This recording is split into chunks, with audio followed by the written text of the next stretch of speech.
Buenas tardes a todos y todas. Gracias por conectarse a este webinar de espacio, ciudades inteligentes más allá de la smart, más cerca de las personas. Esta es una charla que hacemos en Despacio cada año. Usualmente la hacíamos por el Space, ahora la queremos hacer virtualmente porque tenemos un top de expertos que nos han aceptado la invitación para tener esta charla. Y pues más que todo, siempre lo hacemos en espacio conforme el marco del Octubre Urbano, que es este año sobre ciudades inteligentes. Este año Bogotá es la sede de la celebración global del Día Mundial y se celebra siempre el 31 de octubre. Y la conmemoración en este año es sobre entender cuáles son las ciudades inteligentes y cómo se puede ir mucho más allá de la idea de la incorporación de la tecnología en los espacios urbanos. La evolución del concepto de ciudades inteligentes va más allá del paradigmático y fundamental idea de la tecnología y el tecnocentrismo. Y ahora estamos avanzando más en la idea centrada de las personas. Cómo entender que no solamente es sobre tecnología, algoritmos, infraestructura digital, sino que hay que tener un enfoque más integral y de inclusión que fomente no solo la participación, sino también la resiliencia. Este año tenemos, como lo decía, a un pool de expertos. Pero más allá de eso, quisiera pues contarles un poquito cómo va a ser esta charla. Vamos a tener una presentación de los expertos, uy, me pasé, de 8 minutos, les voy a decir quiénes son cada uno. Luego les haré cuál será las reglas de esta charla, de esta conversación. La idea que también es que quienes estén conectadas y conectados escriban sus preguntas, sus comentarios en el chat para que al final de esta discusión pues podamos tener esas preguntas y esos comentarios de la audiencia y los transmitimos al panel. Y después de la presentación que haga de los perfiles, pues empezamos esta charla con unas preguntas que hemos preparado previamente con el equipo de espacio. Nuestros invitados empezamos por Elkin Velázquez, que es el director regional de ONU Habitat para América Latina y el Caribe. Él es graduado de la Escuela Nacional de Administración de la Universidad de Grenoble y la Universidad Nacional de Colombia. Cuenta con experiencia en relaciones internacionales, políticas públicas y cooperación para el desarrollo. Ha desarrollado proyectos para aplicar los ODS y el Acuerdo de París en más de 20 países. Ha trabajado en planificación participativa, adaptación climática y la gestión del agua, y ha colaborado con gobiernos para mejorar la gobernanza urbana y promover el financiamiento sostenible e impulsar la inclusión para reducir la pobreza y las desigualdades. También tenemos y contamos con la participación de María Mercedes Jaramillo, fundadora y directora ejecutiva de LACPLAN.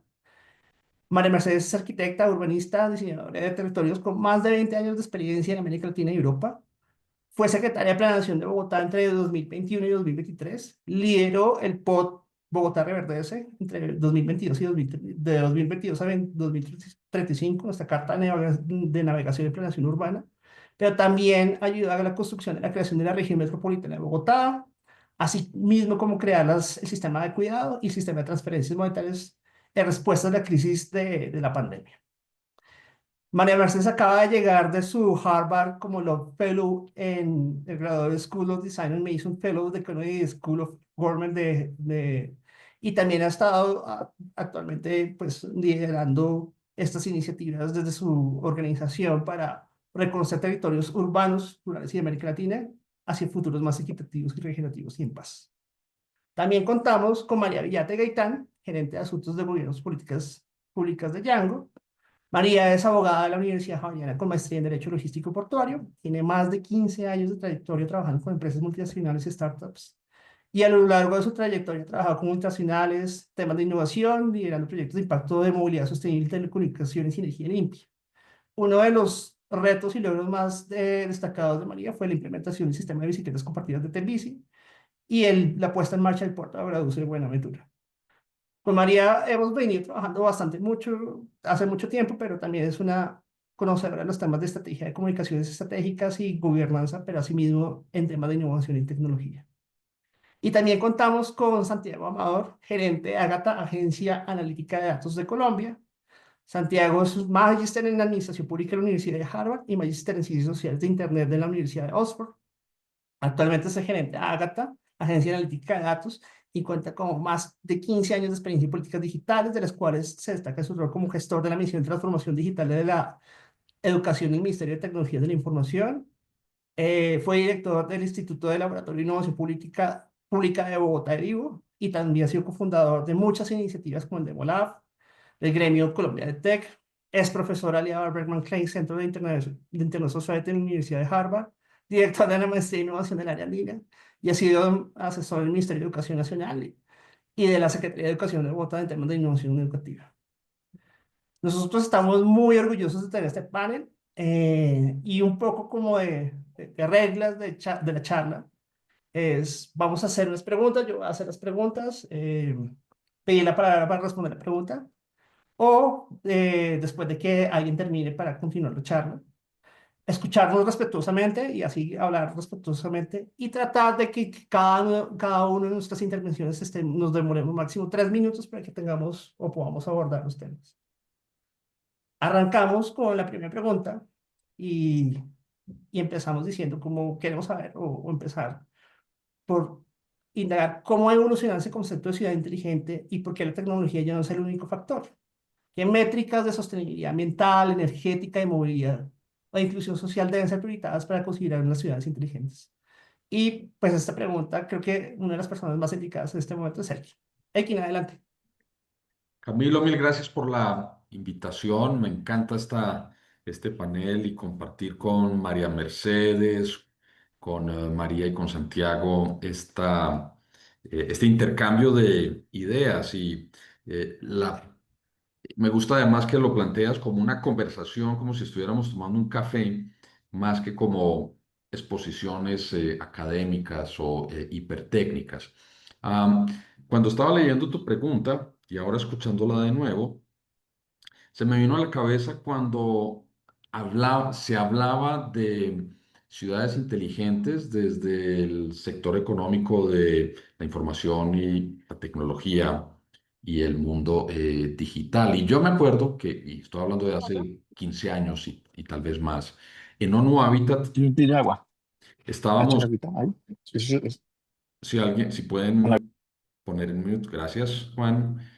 En ONU Habitat estábamos en ese momento acompañando y liderando discusiones sobre la nueva agenda urbana hacia Quito 2016 y por supuesto que una de las temáticas que aparecía era la de las ciudades inteligentes. Y tengo que confesar que en aquella época ONU Habitat, para decirlo en términos vernaculares colombianos, no le jalaba mucho a meterse en la discusión de ciudades inteligentes porque no era percibido. Claramente era un movimiento mucho de marketing de las empresas de tecnología, muy importante, por supuesto, legítimo, interesante, pero no conectaba con el planteamiento de la nueva agenda urbana, del desarrollo urbano sostenible desde el punto de vista conceptual para que para que nadie me vaya a entender mal. No era que estábamos en contra de, no, sino que no era el tema foco de la discusión sobre el desarrollo urbano sostenible.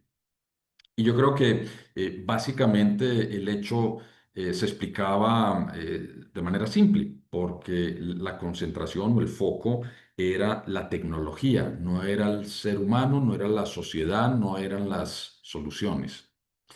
Y en algún momento en ONU Habitat dijimos, a esto hay que entrarle. Y yo creo que fue una decisión afortunada y fue una decisión también de una cierta manera impuesta por la dinámica. El mundo sigue avanzando y definitivamente las ciudades empezaban a también hacia nosotros preguntarnos, oiga, ¿cómo nos metemos en el tema de las famosas ciudades inteligentes? Me acuerdo que el tema de seguridad era uno que llamaba muchísimo la atención porque en algunas ciudades icónicas, no las mencionaré ahora, y entonces se planteaba que ciudades inteligentes compre cámaras y los problemas de seguridad se solucionan. Y entonces había como mucho ese tipo de procesos y nos dimos cuenta, aquí hay que involucrarse, hay que meterse, esto no hay que mirarlo de lado, sino que hay que tratar de incidir en la conversación. Y creo que eso coincidió con el esfuerzo de muchos otros organismos internacionales, con la evolución también de muchos foros importantes en la temática como el Smart City World Congress de Barcelona. Y creo que ahí hubo una conversación y una sinergia muy interesante con la gente Barcelona sobre esa perspectiva y creo que la evolución en los últimos años ha sido muy positiva en términos del concepto y no solamente en términos del concepto, sino de la conversación, porque creo que lo que hacía falta era una conversación más sostenida con plataformas que facilitaran esas conexiones y simbiosis entre el mundo de la tecnología y el mundo de la gestión pública urbana, el mundo de la gestión urbana, el mundo de encontrarle soluciones a los problemas que vivimos las ciudadanas y los ciudadanos en una urbe en el día a día y que se llaman problemas de agua, problemas de movilidad, problemas de seguridad, problemas de acceso a suministros, en fin. Entonces, esa conexión creo que es lo que ha generado, de alguna manera, un concepto de ciudades inteligentes con foco en las personas. Y cuando se dice con foco en las personas, es con foco en los problemas, pero también en las oportunidades que hay en las ciudades. Y a mí me gusta mucho mirarlo de esa manera doble, no solamente solucionar desafíos. Claro que sí, tenemos muchos. Hemos hecho mucho y nos falta mucho por hacer y lo vamos a hacer con tecnología y con la participación de lo mejor, ojalá, de nuestras sociedades urbanas, pero también hay muchísimas oportunidades. Y ahí hay múltiples ejemplos de cómo en ciudades se ha implementado algún aspecto, algún elemento de las tecnologías de la información y la comunicación, de los datos. Aquí está Santiago, que seguramente nos va a ilustrar y nos va a poner ejemplos muy concretos y nos va a mostrar cuál es el futuro que viene en ese sentido. Entonces creo que estamos hoy en un mundo en el cual hablar de ciudades inteligentes nos lleva a plantear que la inteligencia está en utilizar todos los medios tecnológicos digitales de datos para solucionar problemas concretos.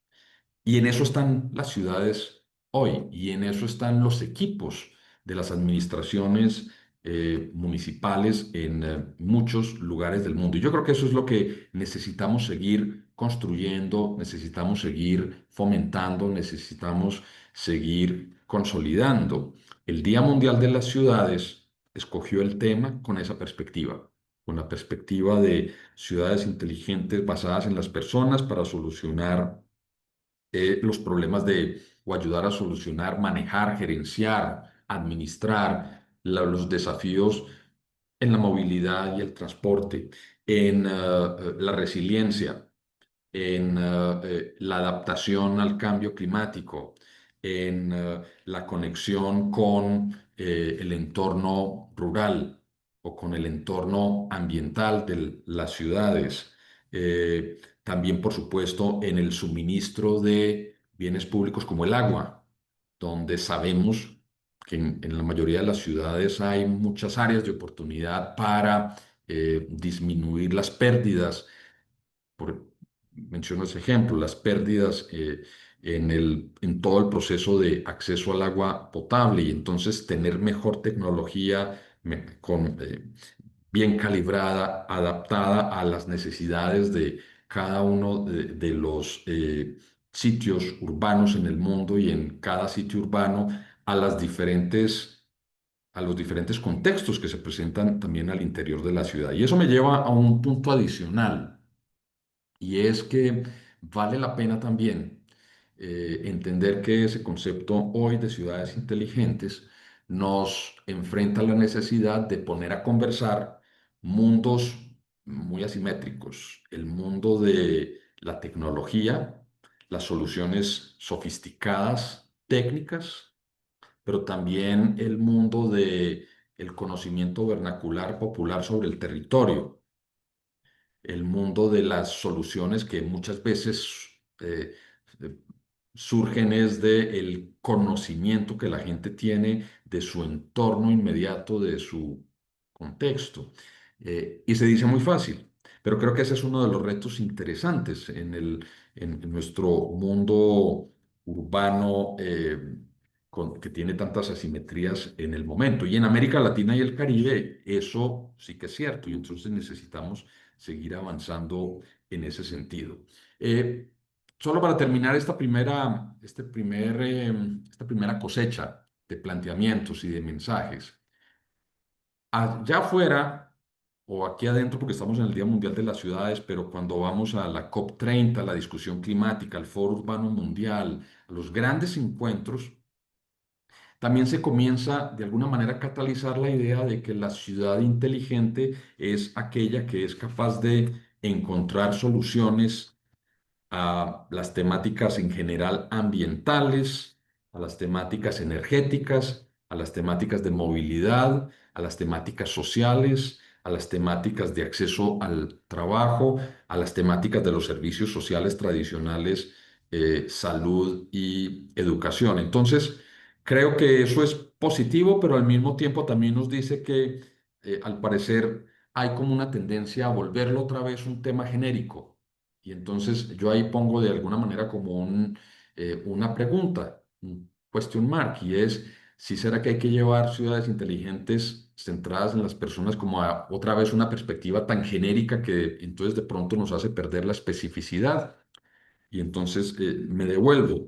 Vale la pena entonces identificar cuáles son aquellas áreas centrales fundamentales que las ciudades pueden desarrollar bajo ese concepto de ciudades inteligentes con foco en las personas. Termino diciendo que en el último año, ONU Habitat recibió un mandato de nuestra Asamblea General de Naciones Unidas Habitat, y fue el de discutir con un panel de expertos globales elementos. Al inicio se llamaba unos lineamientos globales sobre ciudades inteligentes basadas en las personas. Y un trabajo fantástico, el trabajo está ahí en proceso ya de terminación. Al parecer se va a traducir más como en un compendio de buenas prácticas, es la orientación de los estados miembros al momento. Pero lo que quiero decir es que el tema ha llegado al interés de los gobiernos nacionales, que se interesan en generar también plataformas, espacios de conversación, intercambio, generación de soluciones, proyección, promoción de esas soluciones, no para copiar, pegar, sino para adaptar, y que una entidad multilateral como ONU Habitat ha recibido ese mandato. Y entonces lo que yo puedo plantear de aquí hacia adelante es que ese es un tema que llegó para quedarse y que está formando parte también de nuestra planeación estratégica, y más allá de, digamos, el ejercicio de planeación técnica, es de la conversación permanente que tenemos con los gobiernos nacionales, con gobiernos locales y con, en general, los actores interesados en la agenda urbana en general y, por supuesto, en el tema de ciudades inteligentes. Voy a cerrar con una invitación. Adelante. Quiero dejarle una invitación a esta conversación, y es que esta conversación la podamos proyectar hasta el Foro Urbano Mundial de Bakú, Azerbaiyán, que es del 17 al 22 de mayo de 2026. Es el año entrante, o sea, es ya, en mayo. Mayo ya llegó.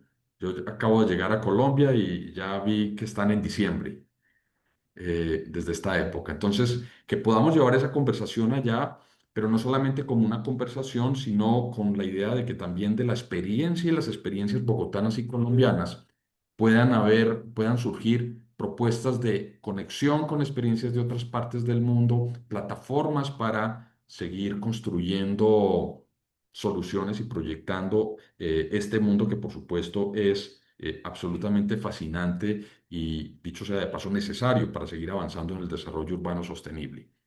Genial, Elkin. Y ya que ponemos el tema de cómo aterrizar esto en las acciones de las ciudades y teniendo en cuenta que Bogotá es la sede mundial de este año del enfoque de ciudades inteligentes, pues quisiera darle la palabra a Santiago Amador, que ha venido gerenciando Ágata, un poco cómo ha sido esa aproximación y qué está haciendo la ciudad en este momento, y un poco contribuir a esta discusión a partir de lo que Elkin ha venido mencionando. Adelante, Santiago.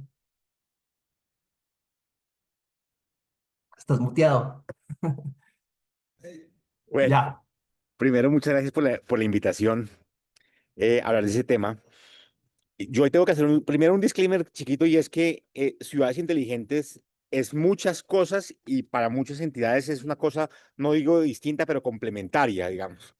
Y no necesariamente es Ágata quien lidera el concepto y la conceptualización de la ciudad inteligente como un todo. Esta vez es más planeación, la Secretaría de Hábitat, por ejemplo, y la Consejería TIC, las que tienen como la política pública en eso. Yo quiero hablar un poquito sobre mi visión, digamos. Entonces, eh, como nosotros nos estamos aproximando, es ver un poco cómo eh, siempre diseñadas de lo humano con el enfoque de innovación pública, centrado en las personas, en el ciudadano, en la ciudadana, y es cómo le hacemos más fácil y cómo mejoramos la experiencia de ciudad que tiene cualquier persona.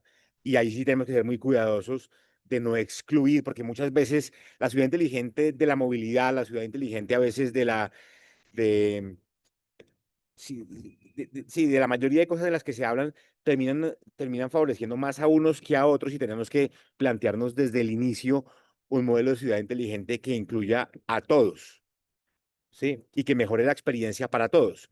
La experiencia de movilidad, la experiencia de estar en el espacio público, la experiencia de encontrar lo que se quiere, la experiencia de acceder a bienes y servicios de la ciudad, la posibilidad de reservar un campo de fútbol para jugar y tener esparcimiento. Es un poco cómo mejoramos y hacemos más fácil la experiencia. Y yo digo, uno de los conceptos importantes es cómo reducimos, y no es mía, es de una persona que conoce mucho esos temas, que se llama Roberto Montaño, y es cómo reducimos la fricción entre la ciudadanía, ciudadanos, ciudadanas, con la ciudad, con los espacios y a veces con la burocracia o con las entidades públicas.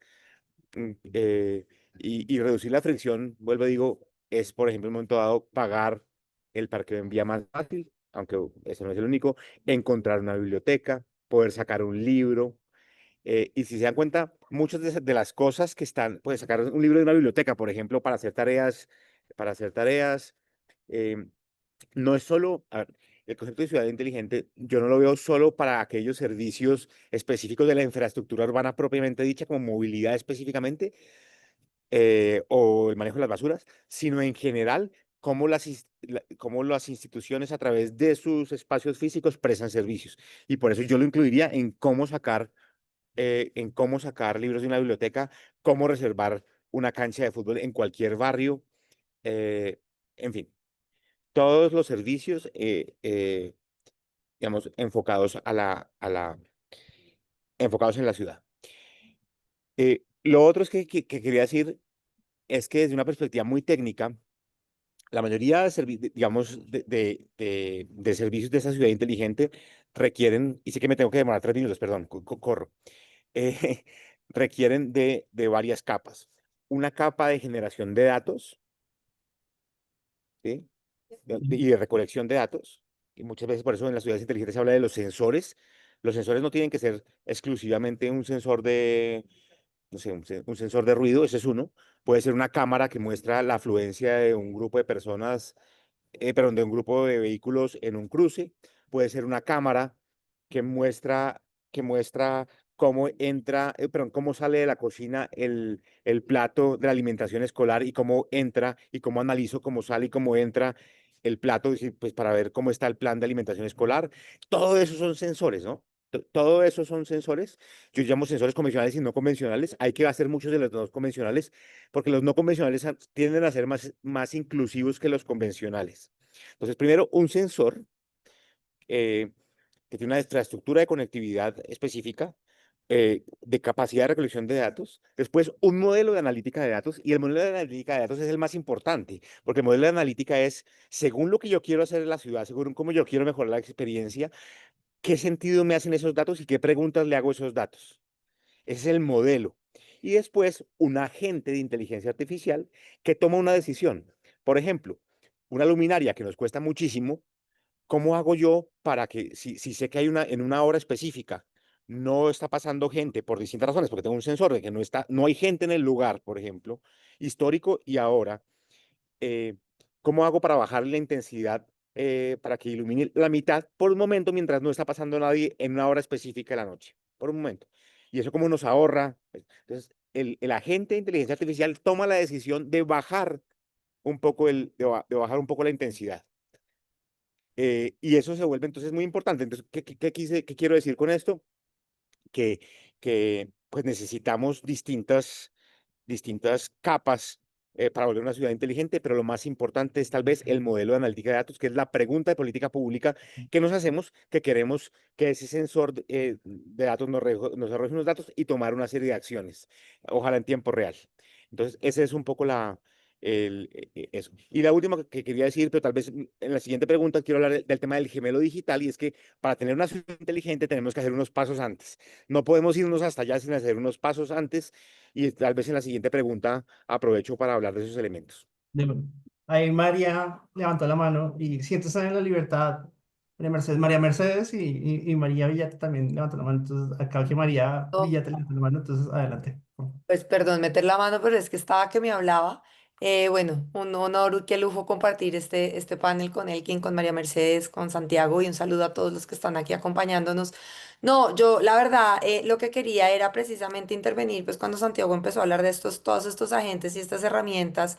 Y es un poco, yo creo que con los años se asoció todo el tema de Smart con temas de sensores, aplicativos, Big Data y como temas como muy tecnológicos per se, como explicaba Elkin al principio. Pero pues hoy sabemos que las ciudades solo son verdaderamente inteligentes si mejoran la vida de las personas. Entonces creo que ese ha sido como el tránsito que hemos venido realizando. Y yo sobre eso también digamos que quería hacer como dos énfasis. Uno sobre las métricas que nos permiten como empezar a evaluar de verdad cómo estas ciudades pues pueden ser percibidas como más o menos inteligentes si se quiere. Y también hablar de que más allá de que existan estos agentes o estas herramientas, como Santiago lo mencionaba, pues la información ya está. Y yo en eso he sido como pues muy enfática recientemente. Pues yo vengo de la empresa privada, yo busco generar como estos puentes, un poco también como en esa posición que trabaja ONU Habitat de generar como esta colaboración, ¿cierto? Y desde la empresa privada, pues particularmente ahorita desde Django Group, buscamos tender muchos los puentes de colaboración entre lo público y lo privado porque toda esa información y todos esos datos ya existen porque empresas como la nuestra, por ejemplo, pues ya los tienen. Entonces simplemente es poder ofrecer esa información a la ciudad, a los tomadores de decisión, a los generadores de política pública, a Ágata, por ejemplo, pues para que se empiecen a implementar soluciones basado en esa información que ya existe. O sea, yo soy un poquito más partidaria de no tenemos que inventarnos la rueda, capaz que todo eso ya está inventado, simplemente que no hemos encontrado el camino para que estos datos y esta información fluyan, perdónenme, de manera, digamos, coordinada hacia un mismo objetivo. Y básicamente, como ya para entrar en el tema de las métricas y no acaparar el micrófono, pues yo quería como explicar que yo no creo que solo las métricas tengan que estar enfocadas en temas de conectividad, sino es una sostenibilidad, pero integral. Es decir, hablando de los temas pues que tú exponías, Elkin, de energía, de ambiente, de educación, de movilidad, yo creo que hay cosas que ya se pueden empezar como a modular y a medir, como por ejemplo en movilidad, pues todo lo relacionado con reducción de tiempos de viajes. Por ejemplo, en Bogotá los tiempos de viaje siguen siendo de 45 minutos por trayecto, lo cual pues es absurdo, teniendo en cuenta que esta es una ciudad digamos, de distancias muy cortas y en donde hay muchas otras soluciones para reducir esos tiempos. En el tema de energía, pues también todo lo que tiene que ver con el tema de eficiencia en el alumbrado público y la existencia de flotas eléctricas, digamos, que puedan cumplir con los objetivos de desarrollo sostenible y los compromisos también en temas de transición energética que tiene la ciudad.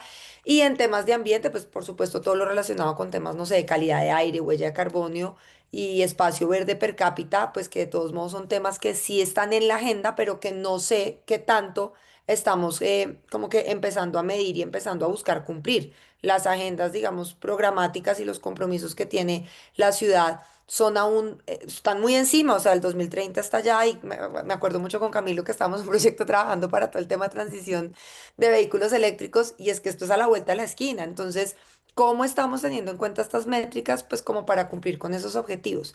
Y pues hay una frase que yo vengo cacareando en todas partes y de verdad me gusta mucho tener estos espacios porque creo que me ayuda a tener más resonancia y difusión y es, pues que una ciudad inteligente no es la que acumula más plataformas o aplicativos o empresas de tecnología, sino la que logra un componente de interoperabilidad entre lo público, lo privado y entre las mismas empresas para simplificar la vida de los ciudadanos y pues por supuesto de las autoridades y los tomadores de decisiones. Entonces, pues quería como cerrar este capítulo de la evolución en ese sentido y pues dejar como esa inquietud de verdad cómo vamos a empezar a medir esto que existe, teniendo en cuenta que ya los datos, la información están, simplemente creo que es un tema de, no sé, voluntad y confianza política.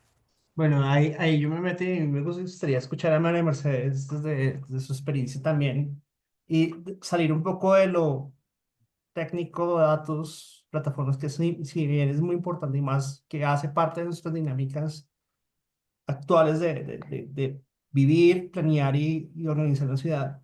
Uno, ¿cómo puede hacer una ciudad más inclusiva, más incluyente a partir de esta idea de la ciudad inteligente? Pues muchas gracias, Camilo, por la invitación y es un honor compartir con ustedes este espacio y ya que soy la última, quiero poner un poquito de desorden, si se quiere, en la conversación. Em, y yo creo que de alguna manera, pues debemos salir del concepto de ciudad inteligente como sinónimo de tecnología, ¿no? Em, yo creo que el momento en el que medía o parecía que medíamos la inteligencia urbana en megabytes por segundo, pues hoy en día, en vísperas de un desastre climático que no es futuro, sino que es presente, ¿no? En este preciso instante en Jamaica, por ejemplo, pues yo creo que ese paradigma se ha quedado corto, ¿no? Y en cierto sentido se ha vuelto peligroso. Entonces, en aras de la conversación y aclarando que yo he sido una amante de las ciudades y entre más grandes y más complejas, más me interesan, pero creo que en este punto de la humanidad, creo que no debemos seguir creyendo que puede ser inteligente. Seguir pensando en ciudades como si fueran organismos autosuficientes, ¿no? Y desconectados de los ecosistemas que los alimentan, ¿no? Como Elkin mencionó hace un rato, em, de alguna manera tenemos que reconocer que ninguna ciudad puede ni podrá sobrevivir sin la naturaleza que la sostiene, ¿no? Y cuando hablamos de agua limpia, de alimentos, de energía, de aire limpio, pues eso depende de una naturaleza que no necesariamente estamos viendo, que no necesariamente estamos reconociendo nosotros, ¿no? Habitantes urbanos, y, y seguimos planificando como si lo urbano existiera sin lo natural, como si la inteligencia fuera digital y no fuera ecológica. Eh, pero eso nos tiene al borde del colapso y yo creo que es importante reconocerlo en este punto y creo que necesitamos dar un giro radical, ¿no? Y pasar de hablar de ciudades inteligentes a hablar de territorios inteligentes, ¿no? Donde lo urbano y lo rural vuelvan a pensarse como parte de un mismo metabolismo, si se quiere. Em, y creo que la dirección es hacia una inteligencia territorial que integre métricas muy claras de equilibrio ecológico y de bienestar humano y de realmente medir la huella hídrica y de carbono por habitante, pensar qué porcentaje de alimentos se producen localmente, medir la conectividad ecológica, medir el cuidado de la biodiversidad. em, y eso implica, de alguna manera, dejar de pensar con las personas en el centro. Yo creo que la lógica de pensar con las personas en el centro, pues es una herencia que traemos de muchos siglos de esta triada de cristianismo con colonialismo, con capitalismo, pero eso ni es la única manera de estar en el mundo, ni necesariamente es la que nos va a ayudar a salir de esta crisis en la que estamos. Entonces, pienso que de alguna manera se vuelve importante pensar más allá de lo humano, lo no humano y lo no urbano, y reconocer pues que ese modelo pues nos trajo mucho progreso, pero también nos trajo hasta aquí, con una crisis climática, ecológica y espiritual que son innegables, ¿no? Y no podemos volver atrás, pero tampoco podemos seguir adelante con los mismos supuestos. Y necesitamos, creo, un nuevo pacto que reconozca que la naturaleza, pues, no es un recurso que tenemos a nuestra disposición, sino que es una comunidad de la que hacemos parte. Ujú. Y creo que construir territorios verdaderamente inteligentes, pues implica cuidarlos. Y con esto, pues, quiero simplemente terminar diciéndoles que no quiero sonar, digamos, no quiero sonar, cuando digo esto, no me quiero posicionar como en una especie de superioridad moral o alguna cosa así. em, y más bien contarles de la experiencia de ser secretaria de planeación y pensar y liderar un POT en este momento y lo duro que eso fue.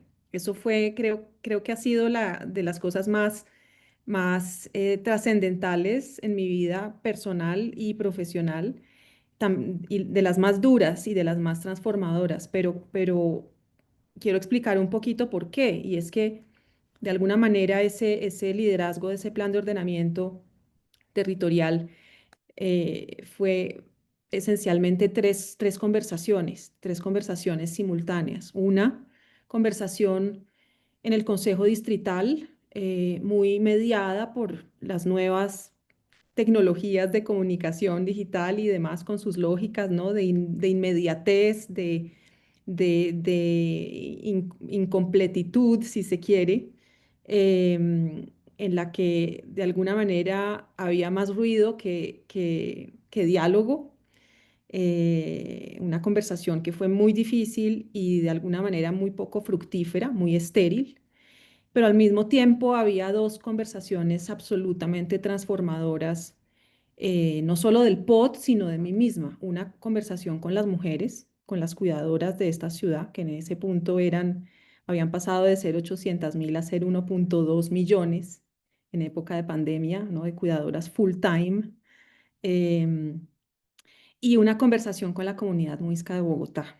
Y esas dos conversaciones, muy distintas, ellas tenían un punto en común alrededor del cuidado, ¿no? El cuidado de las personas, de la ciudad, de lo común, de lo público, que nos sugería la conversación con las mujeres, y la conversación con los muiscas que nos decía, ojo, porque esto es un territorio vivo. El planeta no es un telón de fondo de nuestras ciudades, es un sistema vivo del cual formamos parte y necesitamos recomponer nuestra ciudad, nuestra relación con el planeta, con este lugar, con este altiplano cundiboyacense, em, y esto de una manera pues casi sagrada, ¿no? O sagrada, definitivamente sagrada. Y yo creo que esa conversación quedó en el POT y el POT de Bogotá reconoce un sistema de sitios sagrados muiscas, reconoce la necesidad de cuidarlos, reconoce y sitúa el cuidado como digamos, una determinante del ordenamiento territorial. Y creo que eso es salir, digamos, de esa forma hegemónica, histórica de ver el ordenamiento territorial, eh, para entrar en una conversación distinta, mucho más jodida, Mm. pero creo muy urgente y muy importante de aquí en adelante. Santiago, ahí levantaste la mano y luego alguien breve, porque nos queda poquito si quiero No, que sí, sí, pero lucharla ahí. dos cosas que quería decir. Yo creo lo mismo. Yo siempre pensaba la tecnología como un instrumento, es instrumental, es tecnología más intención. Entonces, todas las intenciones que logramos como sociedad concertar, como la de incluir en el territorio la naturaleza, como incluir los saberes indígenas y otras tecnologías, estoy absolutamente de acuerdo. Y de hecho, nosotros como Ágata no entramos a actuar hasta que la política pública lo define de la intención de política pública. No nos importa la tecnología ni el sensor en sí mismo, sino la tecnología, sino el propósito de política pública que hay detrás. Y es muy importante siempre la tecnología más la intención. Lo que sí pido yo es no satanizar la tecnología y hacerla a un lado, porque siempre ha pasado en educación y en muchos temas y en medio ambiente, pasó que decían, pues, que dicen, no, la tecnología es una herramienta, hagamos el debate de fondo, hagamos el debate de fondo, y nunca hicimos el debate de la tecnología. Y yo creo que hoy sí hay tecnologías de ciudades inteligentes que pueden contribuir muchísimo al logro de estos fines.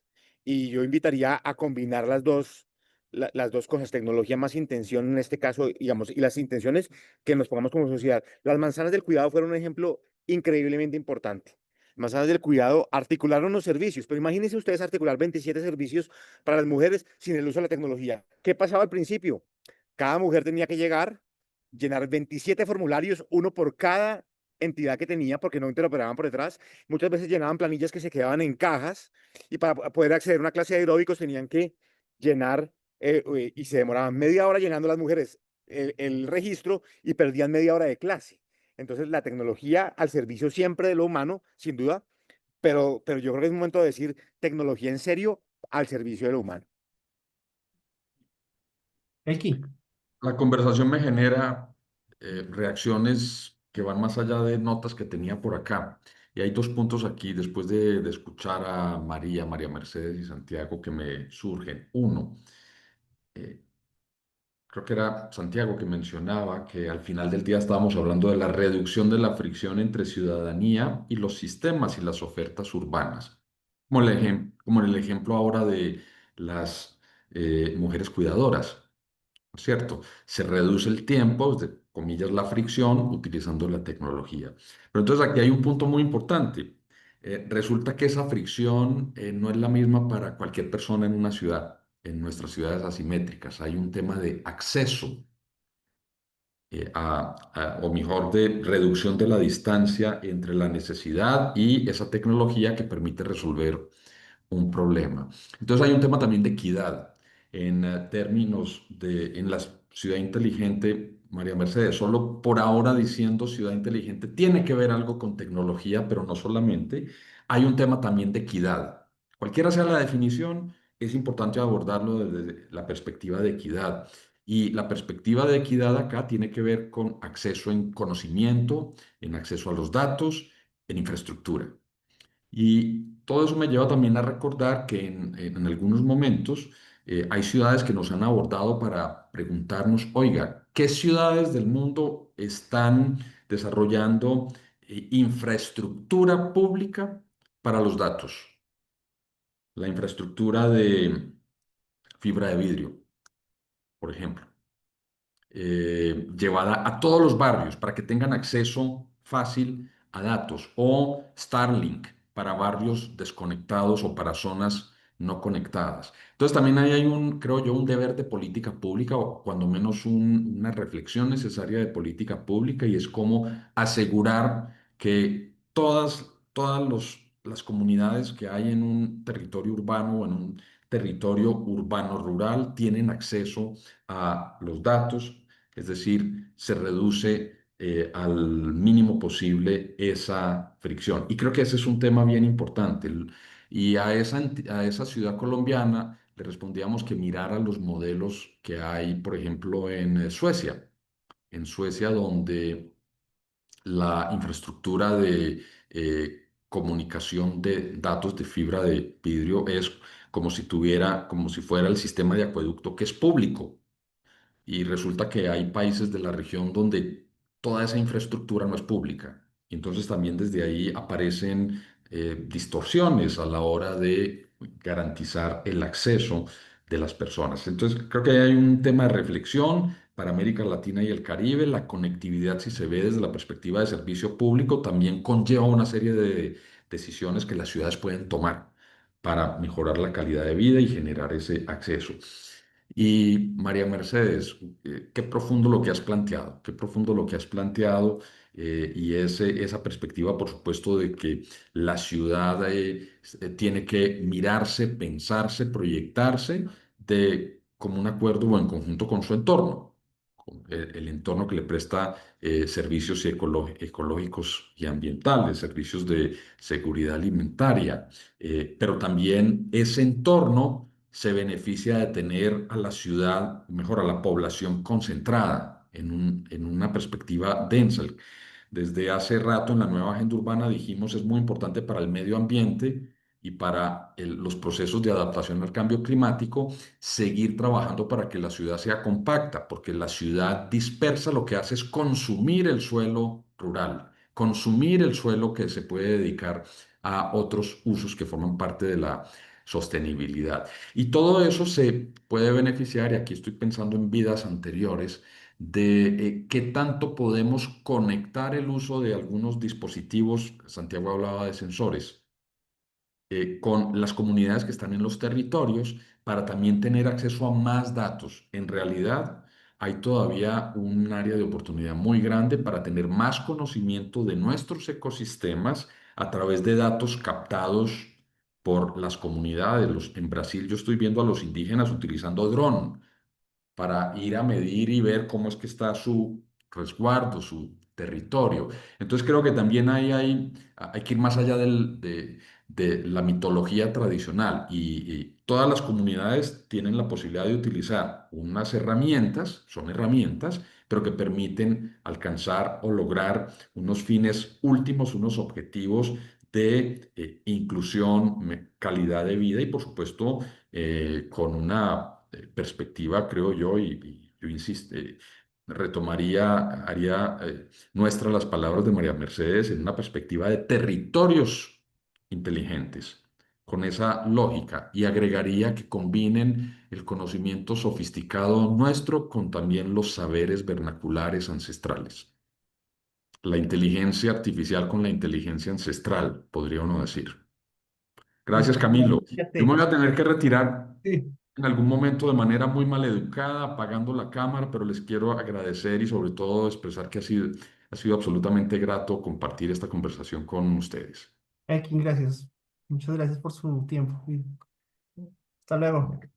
María Villate, tienes la mano levantada. No, no, no, yo quería de verdad agradecer porque es que a veces uno está siempre como tan metido en sus temas y no ve como todo esto de concepto general y creo que esa aproximación, María Mercedes, que hiciste pues fue, es decir, es algo muy bonito porque sí nos invita a repensar todos los conceptos, o sea, y creo que eso ni siquiera es un tema revolucionario, sino que simplemente nos vamos como dejando llevar por el flow de lo que sucede y no analizamos cómo, pues, las ciudades inteligentes o estos territorios inteligentes, como tú mencionas, pues en pro de proteger a unos, pueden aumentar las brechas incluso existentes. O sea, entonces creo que ahí la clave va a ser pues como en diseñar unas soluciones digitales que no solo se enfoquen en todos aquellos que estén conectados, sino que no, sino que conciban el hecho de no dejar por fuera a todos aquellos que se encuentran, no sé, en la periferia. Y ahorita que mencionabas comunidades indígenas, pues el ejercicio automático y lo que mencionabas de estas comunidades indígenas muiscas, lo primero que pensé fue, son esos pues que viven en Suba o en Suacha, entonces siempre estaban como en esa periferia y lo cierto es que pues en la región en Latinoamérica 72 millones de personas todavía carecen de acceso regular a Internet. Y en países como Perú, que pues recientemente estuve viendo unos estudios, o acá en Colombia, pues la brecha digital rural pues sigue siendo muy grande, sigue siendo alrededor del 40 o 48%. Yo para los números soy mala. Entonces creo que pues muchas de estas iniciativas súper inteligentes, súper smart, súper todo este, simplemente no se dan cuenta que las necesidades quedan invisibles, las necesidades de esas comunidades, pues sí terminan en algún momento quedando invisibles. Y hay un enfoque que de pronto nosotros no estamos teniendo en cuenta, Camilo, y es el tema del enfoque cultural y de una política pública, ¿cómo le dijera? Intercultural, si se quiere, o sea, el enfoque cultural con todos los saberes, con todos los conocimientos, con todo ese entorno ancestral que de pronto nosotros cargamos, pero también pues una política, como le estoy diciendo, como intercultural, en donde pues todos los sistemas reconozcan que existen estos territorios colectivos, que hay personas que tienen, yo como estoy enfocada en movilidad solo pienso en eso y me perdonarán, pero personas que tienen que moverse desde la periferia hasta siguiendo unos patrones de movilidad que de pronto no van con sus patrones, digamos, básicos o de su conocimiento. Entonces, pues nada, quería como de verdad agradecer esa aproximación que creo que sí es, pues, es como lo más bonito que me llevo de la charla de hoy y sí invitar a incorporar dentro de nuestras conversaciones, dentro de nuestros análisis, pues ese concepto de multiculturalidad que no necesariamente estamos abordando. Nos enfocamos siempre en los datos, en las soluciones inmediatas y no necesariamente y pensando en la ciudad y la urbe, pero no estamos teniendo en cuenta de pronto a esas zonas periféricas. Bueno, Santiago, vamos cerrando. ¿Vamos a pasar a la otra pregunta o ya vamos a acabar? Ya nos quedan 7 minutos. Ah, Con bueno, toda listo. la dicha. Bueno, no, hay que decir una cosa. Nosotros estamos dando a trabajar en un concepto que es, en inglés, Augmented Public Servant, servidor público aumentado, no suplantado. Digamos, nosotros estamos muy metidos en el tema también de cómo el servidor público es un actor muy relevante. Uno a veces lo ignora porque es el criticado por la sociedad y entonces a veces es como el chivo expiatorio de lo que pasa. Y también queremos revivir un poquito esa figura del servidor público aumentado. Entonces, qué significa eso? Y es ver un poco cómo, cómo en colaboración con la inteligencia artificial el servidor público desarrolla distintas formas de hacer las cosas, una capacidad de investigación mayor, una capacidad, por ejemplo, de reconocer los entornos naturales mayor. Y lo mismo se podría hacer para el ciudadano, es decir, hacer una reflexión sobre qué es el ciudadano conectado, digamos. No nos imaginemos el cyborg como una persona con un ojo biónico y moviéndose raro, sino un poco, hoy el ciudadano está con su celular, nos guste o no, y seguramente está en la economía de la atención y todas las aplicaciones luchando por su atención, está a veces embrutecido mirando una pantalla para pasar el tiempo con temas de dopamina, en fin. Ahora, ¿cómo logramos que esa relación de cyborg sea distinta? Y es el humano interactuando con la tecnología de una manera que aumente sus capacidades, digamos, que aumente sus oportunidades, que aumente. Yo sé que aquí ya entramos en torno a la política. Sí, hablar de oportunidades se vuelve a veces un hecho ideológico y político, pero yo creo que por fuera de eso es cómo logramos aumentar al ser humano. En ese sentido. Y en un momento dado también aumentar a la naturaleza o las voces de la naturaleza. Como decía María Mercedes, que me encantó lo que dijo, la naturaleza nos está hablando todos los días, ¿sí? Con un grado más, un grado menos. La naturaleza nos está hablando todos los días y no la estamos pudiendo oír porque tenemos mucho ruido de todo. En este momento la política, qué pena lo que voy a decir, no deja oír. La polarización no deja oír nada, es como lo que nos traga y nos consumimos en el debate y en la energía. La naturaleza nos está hablando y yo por eso quise decir en un momento dado el tema de los sensores no convencionales. No pensemos en el típico sensor, sino en los sensores no convencionales, ¿sí? Los sensores a veces de conversación sin que sea vigilancia, los sensores de qué se está conversando en general, ¿sí? De lo que la gente está sintiendo, de preguntar cosas que nunca hemos preguntado. Yo hoy estoy haciendo un viaje por todo Colombia, por todos los pueblos, uno por uno. Y cambié el demographic de preguntarle a la gente las cosas típicas por el psychographic, de qué está sintiendo la gente, ¿sí? O lo mismo, cómo están los ecosistemas, que hoy también con tecnología uno puede leerlos de alguna manera, ¿sí? Hoy hay un algoritmo que le deja a uno ver la deforestación. Google tiene mapas mapas de todo Colombia en los últimos 25 años, cada 3 semanas tomadas por satélite. Y usted pues, le pone un algoritmo de analítica que lo usamos tenemos este proyecto real y miramos para las corporaciones autónomas regionales cómo se ha deforestado un ecosistema. Nos está hablando la Tierra. Yo lo único que quiero es pongámosle sensores para oír tanto al ser humano y su experiencia como a la naturaleza o a las poblaciones indígenas, pero nuestro oído no está oyendo. Yo creo que la tecnología nos ayuda a aumentar. Y el tema de gemelo digital, muy cortico. El gemelo digital es una representación digamos, en 3D de una ciudad, pero lo de menos es la representación en 3D. Es las variables territorializadas que se generan y se pueden simular sobre el gemelo digital. Uno puede simular la salida del sol y la entrada del sol y ver cómo se van calentando ciertos edificios que están hechos de cierto material a cierta hora del día para ver dónde está haciendo frío, calor. ¿Sí? Pero puede simular, por ejemplo, qué significa que salgan 50.000 personas de Stereo Picnic a la 1 de la mañana del Parque Simón Bolívar y cómo la ciudad los va a absorber. Tú, María, sabes mucho de eso y es cómo la ciudad se los va a volver a sus casas. ¿Sí? Nada más humano que volver a su casa. ¿Sí? Nada más humano que ir a su casa. A veces lo humano no es solo filosofar, sino lo humano es ir a su casa a descansar. Y cómo la ciudad le permite esa experiencia de no demorarse 4 horas, sino lo menos posible. Todo eso se puede simular. Todas las variables humanas se pueden simular. El encuentro se puede simular. Y yo creo que el gemelo digital nos va a poder ayudar a reflexionar y hacer ensayo y error antes de que muchas cosas sucedan. Yo a eso simplemente agregaría que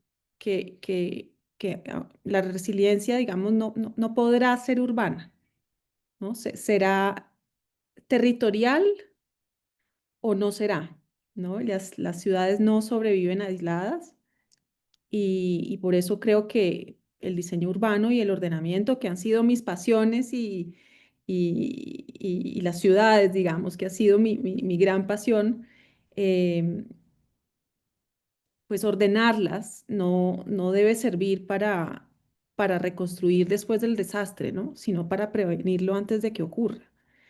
Em, y simplemente terminaría diciendo esto. Yo creo que, en efecto, la tecnología la tenemos a la mano y no se trata de volver atrás. Y por supuesto que hay que ponerla al servicio de un gran propósito humano y ojalá no solamente humano.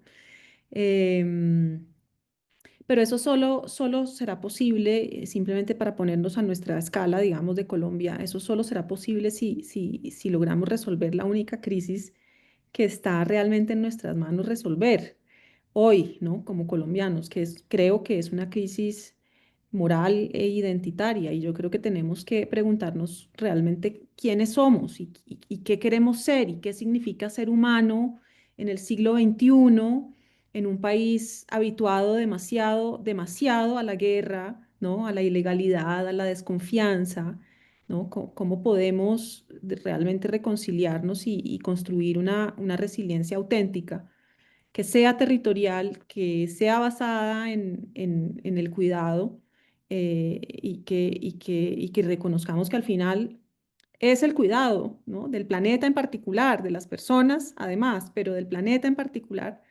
la forma más profunda de inteligencia. Bueno, se nos acabó el tiempo. Quedó una pregunta en el chat. Lo voy a hacer rápido para ver quién le quiere responder. Levanten la mano rápido. A ver. Y es, ¿qué opinión tienen frente a la revolución de las IA sobre el nuevo rol que tiene la organización del Estado? Ejemplo, en Albania la IA es la ministra de Transparencia y Corrupción. Entonces, ¿qué opinan de eso? Brevemente, 30 segundos cada una La- de las personas que están, nuestros panelistas, una respuesta a esta pregunta de la audiencia. Creo no, que Santiago se está riendo, creo que vas a ser el primero. no, rapidísimo, y es que hoy se habla del agentic state o government, el gobierno mediado por agentes de inteligencia artificial que pueden automatizar una cantidad de tareas devolviéndole la dignidad al servidor público de no hacer 80 veces lo mismo repetitivo, haciendo así, así, así, así, que mata. Es decir, imagínense un servidor público llegando a la familia a contarle qué hizo en el día, en lugar de estar haciendo, está simplemente haciendo una cosa repetitiva. Entonces, todo ese estado agenciado hay que mirarlo, dónde caben los agentes. Pero yo quiero responder desde de lo que ya dije, desde el servidor público aumentado. ¿Sí? Es decir, yo no soy muy partidario de que esto reemplace a las personas, sino a las tareas en algún momento, a las tareas específicas en algún momento, y que le dé un nuevo rol un nuevo rol. Em, la herramienta tiene que estar disponible y es el diálogo entre el servidor público y esa inteligencia artificial la que va a producir sentido, porque no todo el ser humano se van a dar cuenta que el ser humano no quiere todo tan digital. Hay cosas que no quiere y termina rechazando en un momento dado, no las quiere, no le gustan. Hay cosas que sí, hay cosas que no. Hay, digamos, el tema, por ejemplo, de las relaciones sentimentales con agentes de inteligencia artificial, algo hay gente que se ha casado, son como anécdotas todavía, pero hay cosas que todavía nos siguen costando como ser humano. Por ejemplo, si no nos gusta mucho que nos atienda un chatbot para cuadrar un pasaje en la aerolínea, eso aparentemente nos iba a gustar, pero de pronto no nos gusta tanto, y cuando es el gobierno menos. Entonces yo creo que si hay que traerlo y colaborar, yo diría un viceministro inteligencia artificial, bien. Un ministro no, pues digamos, yo me mezclaría entre un nuevo viceministerio en cada ministerio que sea esa inteligencia artificial que trata los temas que pueden tratar. Como el tema de trámites, si se quiere, ¿cierto? En Un la poquito parte, tramitología y burocracia.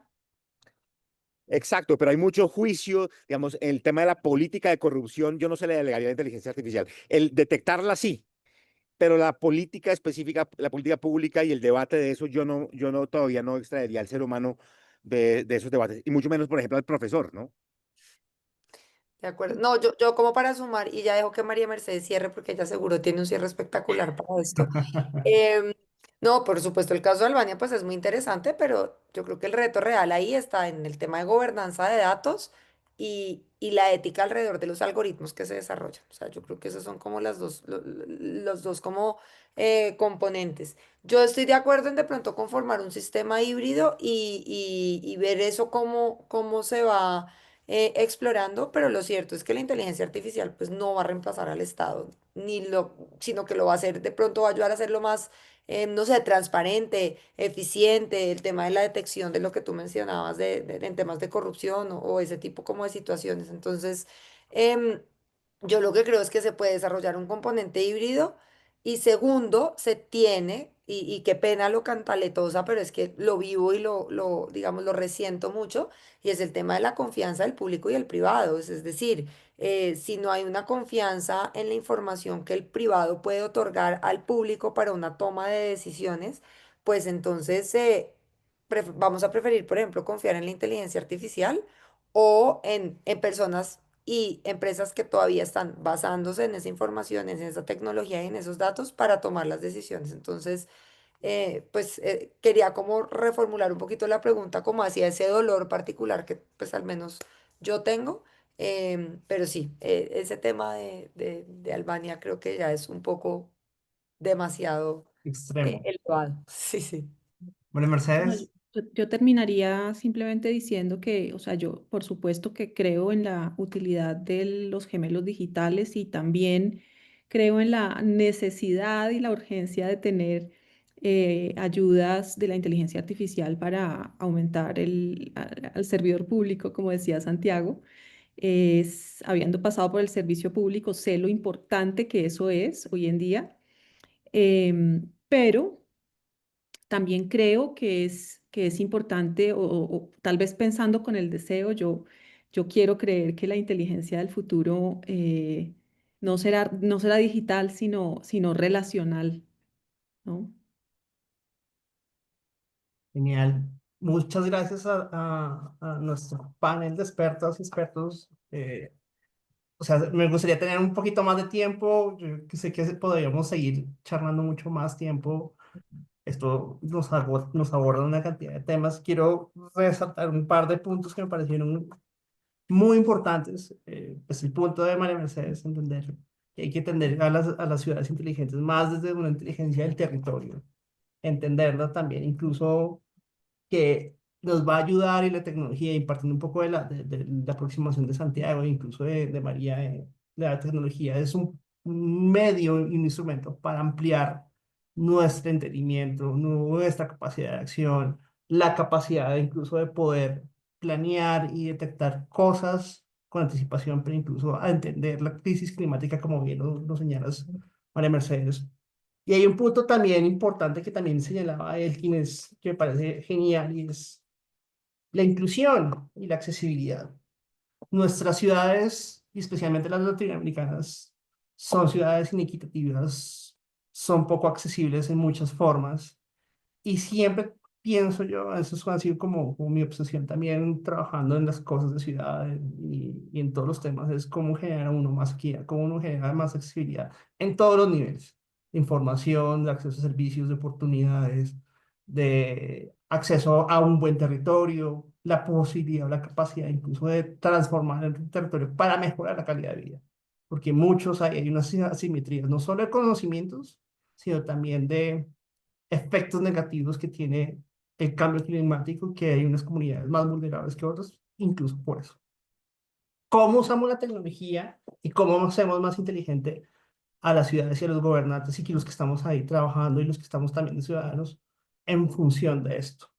Y ahí también me gusta mucho esa idea del quién es entender el conocimiento técnico con el vernáculo. Hay muchos conocimientos que hemos venido trabajando y mucho de lo que se hizo también desde las ciudades del cuidado, desde las manzanas de cuidado, es entender un poco cómo desde las dinámicas de las mismas comunidades de las mujeres lideresas, cómo ellas mismas se podían apoyar y cómo el Estado le empezó a dar una forma y una acceso y un reconocimiento y un apoyo también para superar y atender muchas de sus necesidades.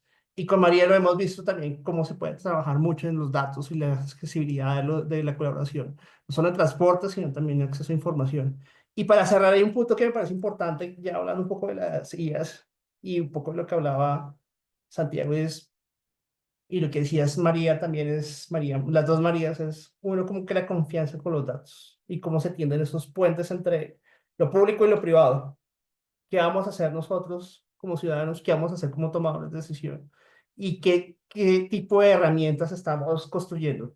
Puede ser un gemelo digital que a uno le puede simular todas las variables que uno tiene y le da mejores argumentos para tomar decisiones, o puede incluso uno tener datos abiertos y poder entenderlos de la mejor manera para que quien los utilice pueda tomar las mejores decisiones.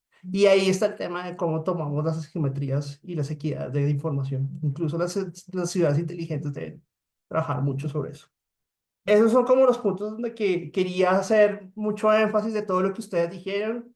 Gracias por el tiempo, gracias por la charla. La próxima vez nos tomamos un cafecito. Ojalá lo hacemos presencial con todo el mundo y a todos los que se conectaron y los que nos vieron, pues muchas gracias por estar presentes. Buenas noches. Y Hasta luego. gracias a Muchísimas todos de gracias nuevo. por el Un espacio y abrazo. gracias a todos por quienes asistieron. Feliz noche, gracias. Hasta luego.